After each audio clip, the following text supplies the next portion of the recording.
Regresamos a Punto y Contrapunto. Desde el inicio de su mandato, la relación entre el presidente López Obrador y el Instituto Nacional Electoral ha sido compleja. En varias ocasiones, el presidente ha señalado que el INE es caro y, sobre todo, ha cuestionado la imparcialidad del árbitro electoral. La cuerda se ha tensado nuevamente desde la semana pasada, cuando el INE envió un apercibimiento al mandatario federal por violar la veda electoral al hablar de sus logros del gobierno. Veamos en contexto. Este lunes, el presidente López Obrador no quiso hablar sobre la reforma electoral que presentará tras las elecciones del 6 de junio. Me pueden multar y hasta arrestar. El 13 de abril, el mandatario federal dijo que presentará una iniciativa para establecer una auténtica democracia y terminar con lo que llamó lujos y gastos excesivos. Unos días después, el 16, habló del avance de la estrategia de vacunación y otros programas sociales. El Partido de la Revolución Democrática y Movimiento Ciudadano presentaron una queja por estas declaraciones y el INE aplicó una medida cautelar en tutela preventiva contra el presidente por no acatar la veda electoral y hablar de los logros de su gobierno. El INE pidió al mandatario no difundir logros, obra pública o cualquier tipo de información que pudiera influir en las preferencias electorales, aún al responder preguntas de la prensa. El mandatario federal defendió su derecho a expresarse y también solicitó a la prensa que no le preguntara cosas comprometedoras para no violar el apercibimiento. El 22 de abril, la autoridad electoral hizo un nuevo apercibimiento para ajustar su conducta a lo ordenado por la Comisión de Quejas y Denuncias del Instituto Nacional Electoral y que de no hacerlo se le puede imponer una amonestación pública. Según el comunicado emitido por el INE, esta conducta se suma a otros antecedentes y quejas presentadas por diversas fuerzas políticas que serán integrados a un expediente y enviados al Tribunal Electoral del Poder Judicial de la Federación para que determine si existió o no desacato a la medida cautelar. Punto y contrapunto. Bien, segundo tema de la noche. Ahora empiezo contigo, Alejandro. Al parecer, la relación entre el presidente López Obrador y el Instituto Nacional Electoral sigue dando de qué hablar. ¿Cómo estás viendo estas medidas, estos llamamientos que ha hecho el INE para que el presidente y el Poder Ejecutivo en general respete la veda electoral? ¿Coincides con el presidente en que más bien la prensa no debería hacerle estas preguntas comprometedoras? ¿O hasta dónde llega la responsabilidad del presidente para respetar esta veda electoral? Pues como dijo en la cápsula, eso no puedo decir porque me pueden multar. Yo creo que esa es la forma de responder a las preguntas que pudieran comprometer la veda electoral. Pero aquí la gran paradoja es que esta veda electoral que pide el INE que se cumpla, y el primero en no respetarla son los consejeros del propio Instituto Nacional Electoral, quienes están francamente en un proselitismo, están en campaña electoral y sobre todo en un proselitismo en contra de Morena. Nada más basta decir que ayer el consejero Ciro Murayama participó en un evento que se llama Yo con el Pueblo, cómo el populismo transforma a la democracia. Esta invocación del fantasma del populismo que siempre ha sido parte de la argumentación discursiva de los detractores de la Cuarta Transformación y que ahora hace suya un consejero que tendría que ser imparcial y que por sus afanes de protagonismo y de subirse al ring y dejarse llevar por sus fobias políticas le está causando mucho daño al proceso electoral y a la credibilidad del Instituto Nacional Electoral, cuando lo que requeriríamos son árbitros confiables y que se apeguen sus resoluciones a derecho y no a sus fobias políticas. Entonces, bueno, yo creo que no es contra todo el INE en sí, sino contra este grupo de consejeros que pues solamente ven las mañaneras, pero no ven todas las medidas, que los gobernadores, por ejemplo, de Jalisco, Enrique Alfaro, y Cabeza de Vaca de Tamaulipas, francamente están en campaña política.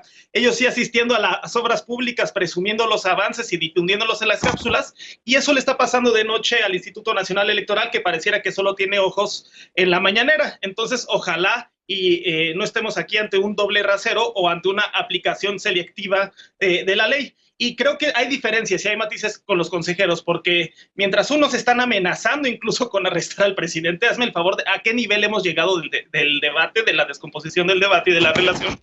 Hay otros consejeros, incluso del bloque conservador como es Zavala, que reconocen que en función de las medidas cautelares que lanzaron al presidente, hay un cambio de conducta y hay un reconocimiento por parte de este sector. Entonces, lo que yo considero muy lamentable es que ya llevamos casi un mes de campañas y los temas que hemos discutido no han sido las propuestas, las plataformas partidistas de los candidatos, sino que seguimos enfrascados de si el INE y el tribunal van a reconocer o no las candidaturas de Salgado Macedonio y de Morón, o de la confrontación entre el Instituto Nacional Electoral y la presidencia. Y es ese efecto del afán de protagonismo y de subirse al ring político por parte de alguien que tendría que tener una labor técnica y muy discreta, y que está siendo protagónico en este proceso electoral. Bien, Luis, ¿coincides con la perspectiva de Alejandro? ¿Realmente el INE está haciendo proselitismo contra Morena, como afirma él? ¿O está desempeñando su papel como árbitro electoral de manera imparcial? ¿Cómo lo ves? Yo creo que el presidente, Mariana, está haciendo proselitismo. Y hace proselitismo todas las mañanas, en la mañanera, en sus reuniones, en sus visitas, en todas las conversaciones o cualquier espacio. Y hace proselitismo no en este proceso electoral, lo hace todos los días desde hace 18 años o más, ¿sabes? Es una persona, es un perfil que vive en campaña. Además que es un perfil que no le gustan las reglas. Él está por encima de las reglas y esto se ha probado otra vez recientemente.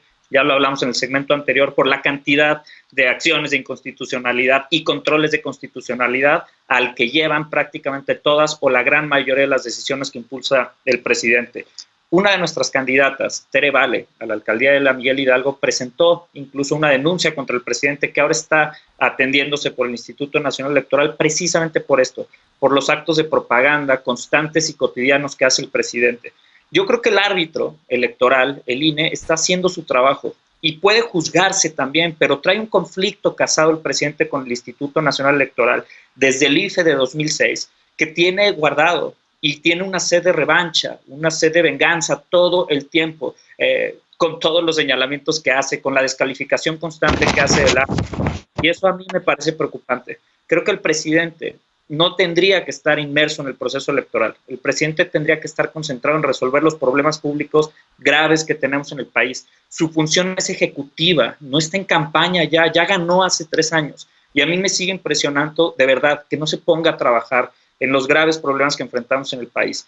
Ya hemos dicho aquí en muchísimas ocasiones, tenemos 10 millones más de pobres por la pandemia, tenemos una fiscalía que no logra garantizar el acceso a la justicia a las personas en el país, seguimos con incrementos en los principales delitos del país y el presidente está clavado en la campaña, protegiendo a personas que quiere llevar a las candidaturas, que hoy ya el Tribunal Electoral les dijo, al menos en el caso de Félix Salgado, que no va, y el presidente sigue y sigue. Yo sí espero que el árbitro electoral sea mucho más fuerte, sea mucho más reacio en nuestro proceso democrático y como dice Alejandro, en esto sí coincido con él, debería estar sancionando a todos los actores políticos, todos los actores políticos que tengan actividad, que tengan acciones de esta naturaleza. Sí. Aurora, ¿tú cómo lo estás viendo? El INE está siendo imparcial. También, además de este tema, el presidente López Obrador y otros actores políticos de Morena han promovido la idea de una posible reforma electoral después de las elecciones. ¿Tú ves esto oportuno? A ver, primero creo que hay que dejar claro que esta actitud de Morena y del propio presidente López Obrador es un eje conductual de mentir, provocar y victimizarse. Y ahora este intento de entonces vamos a reformar el INE porque no nos está funcionando con las propias reglas que ya estaban establecidas y que aún teniendo la mayoría legislativa en el Congreso de la Unión, no tuvimos la capacidad de hacer modificaciones a las leyes electorales, si acaso se quería decir. Ahora, se dice que hay este proselitismo del INE a favor de o en contra de los candidatos de Morena, cuando, pues, entonces lo que está haciendo el INE es castigar el constante incumplimiento de normas electorales de los propios candidatos de Morena y aparte, en este caso, del propio presidente, que incumple con lo que establece el artículo 41 constitucional, que dice que durante todo el tiempo de las campañas electorales federales y locales y hasta la conclusión de la respectiva jornada comicial o la jornada electoral, deberá suspenderse la difusión en los medios de comunicación social de toda propaganda gubernamental, y también del artículo 134 que obliga a cualquier funcionario público a no interferir en un proceso electoral y ser imparcial con los recursos públicos que estén bajo su responsabilidad. Yo en este caso creo que voy de acuerdo con lo que se ha comentado, de que si es así que se castigue a todos los que incumplen con esta norma, pero sí el tema de que te castigue la autoridad o el árbitro electoral porque estás incumpliendo una norma, pues y tomarlo como un castigo personal, pues ahí sí se me hace como muy incongruente de su parte. Y al final, también retomando lo que mencionó la consejera Zavala, a ver, primero esto es un apercibimiento, después viene una amonestación pública en caso de que se siga incumpliendo con esto, y lo que también está estipulado en la legislación es que luego viene una multa que puede ser graduada, ¿no? Hay un mínimo de 50 salarios mínimos, un máximo de 5,000 minisalarios, y la última medida de apremio es el tema de llegar como máximo al arresto de 36 horas. No es que se le esté diciendo al presidente que se le va a arrestar, pero bueno, como lo de él es mentir, provocar y victimizarse, pues veo obvio que el argumento sea me van a meter a la cárcel, y más bien dicho lo que hay que pedir es que cumpla con esa norma, no es tan difícil pedirle que cumpla con la norma electoral y ver que las autoridades electorales vigilen el cumplimiento de esta norma. Creo que no es sencillo, y lo que sí es escandaloso es que se siga atacando al árbitro y a la autoridad electoral en pleno proceso electoral. Estefanía, contrapunto.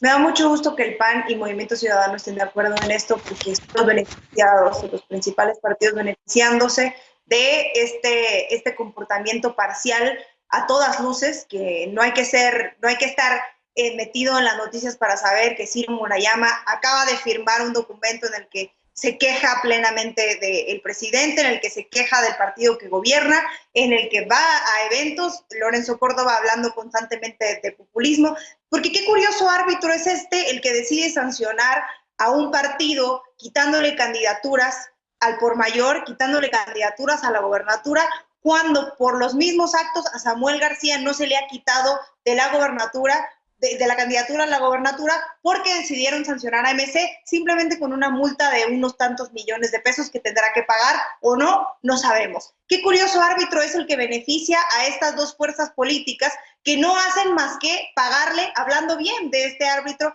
prometiéndole que si ganan ellos, le van a dar a este árbitro más atribuciones de las que ya tiene, porque eso es lo que quiere este árbitro, que me parece que se comporta de manera facciosa.